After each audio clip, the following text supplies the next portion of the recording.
Lamelo Ball and Miles Bridges. This duo has become awfully close. Melo has been quoted saying, "We're like brothers from another world." And even though Lamelo's slogan is "not from here," this is the world we've got. And down here, you're not really brothers and trades are really possible.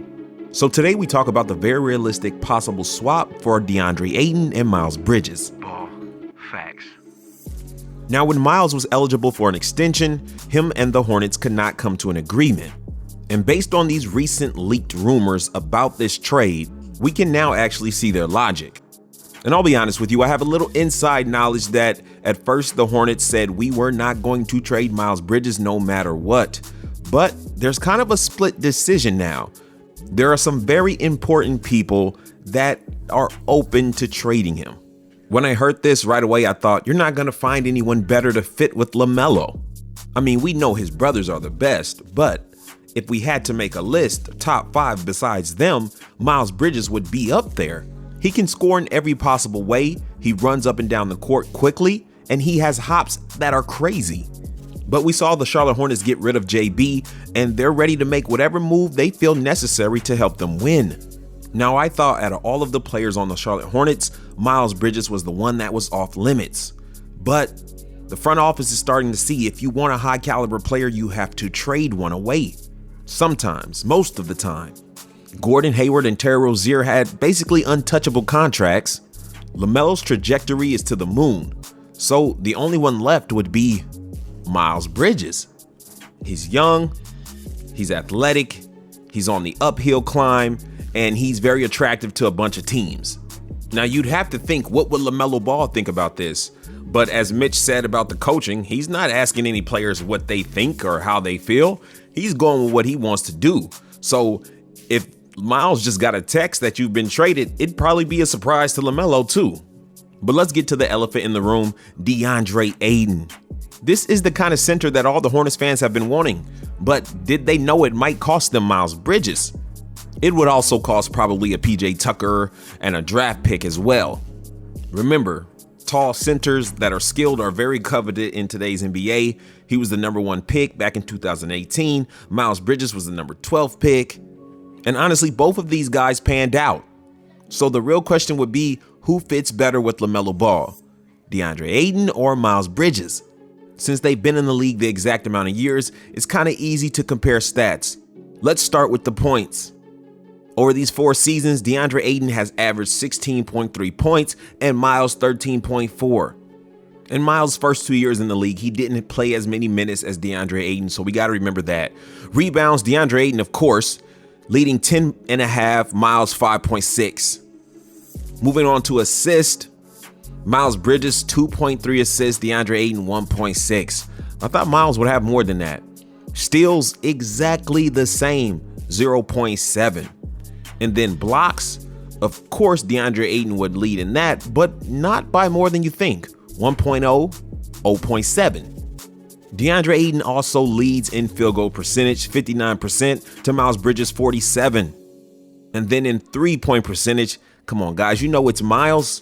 Miles is 34%, Deandre Ayton 25, and Miles Bridges, his percentage is actually going up because he's just improving from the 3-point line.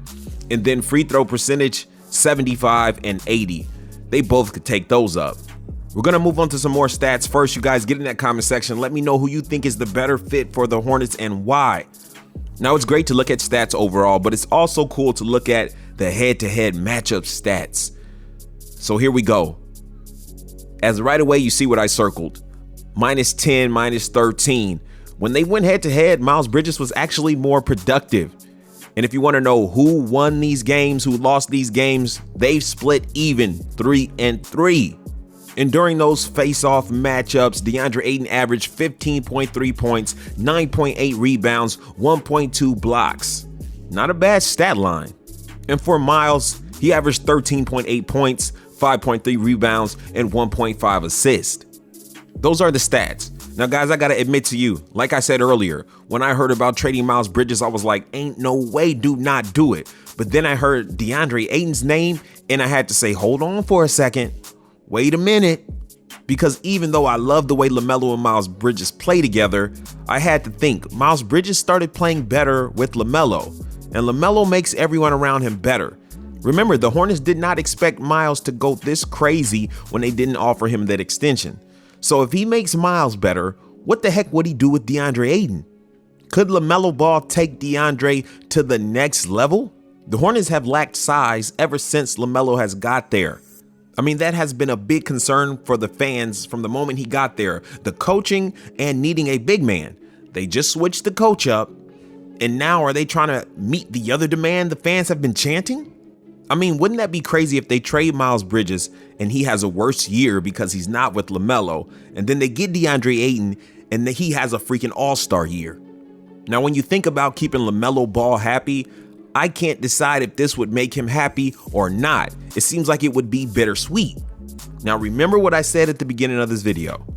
There are some people in the organization that are important on both sides of this issue.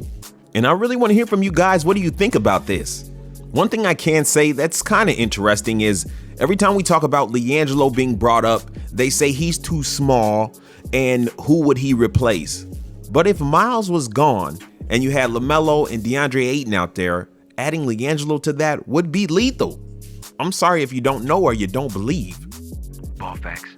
When it comes to LaMelo and Miles' relationship, some people would think, okay, the Hornets are playing a very dangerous game. They're about to lose their greatest draft pick that they kept. But what if the Hornets were a couple of steps ahead of us? And that's what a lot of people say in the comment section of my videos. Mitch knows best. These guys up there, they know more than you. Hey, what if they do? What if they know the only way to keep LaMelo is to win?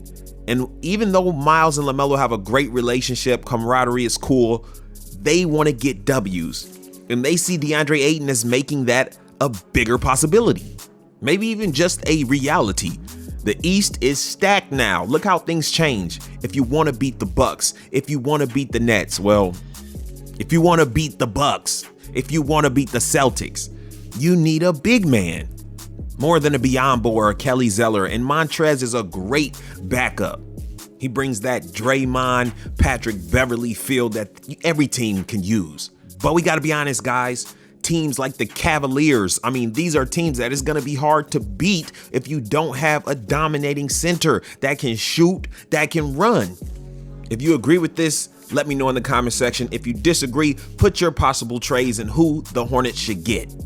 This thing can go either way. If you enjoy the commentary, make sure you stay with Ball Facts. I'll keep you updated. Like, comment, subscribe, and hit that notification bell. Ball Facts again. Peace.